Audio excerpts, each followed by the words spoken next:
The scale tool allows users to scale objects up and down. You can use the tool in desktop and in VR mode. To use the scale tool in desktop mode, first load a model. Then open the toolbar. First select which object you want to scale. We first select the car. All individual components of this car model have been grouped together. This allows us to scale the entire car as one model.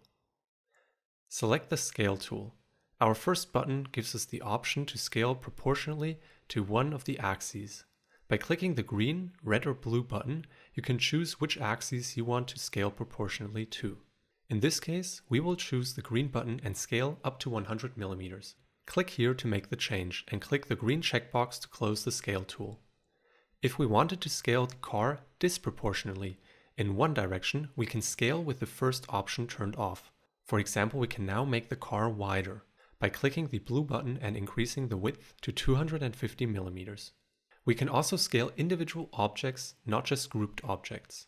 For example, we can choose to only scale the steering wheel of this car because it is not grouped together. Currently, we are unable to use the Scale tool because multiple objects are selected. Therefore, we need to deselect the other object. To scale, we will once again choose to scale proportionally to height. We can further adjust the unit of measurement and choose to scale in centimeters. If we made a mistake or want to go back to the original size, we can either go back with the Undo button or use the Reset function to set an object back to its original size and position. In order to see the size of an object, select the object and click the Info button. In VR, the Scale tool is part of the Object tools. First select the object, then click the Scale tool. As in desktop mode, you can choose which side to scale.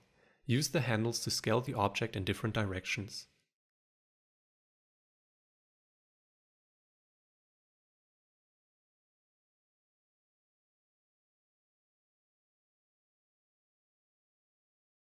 In order to resize an object to its original scale and position, click the Reset button.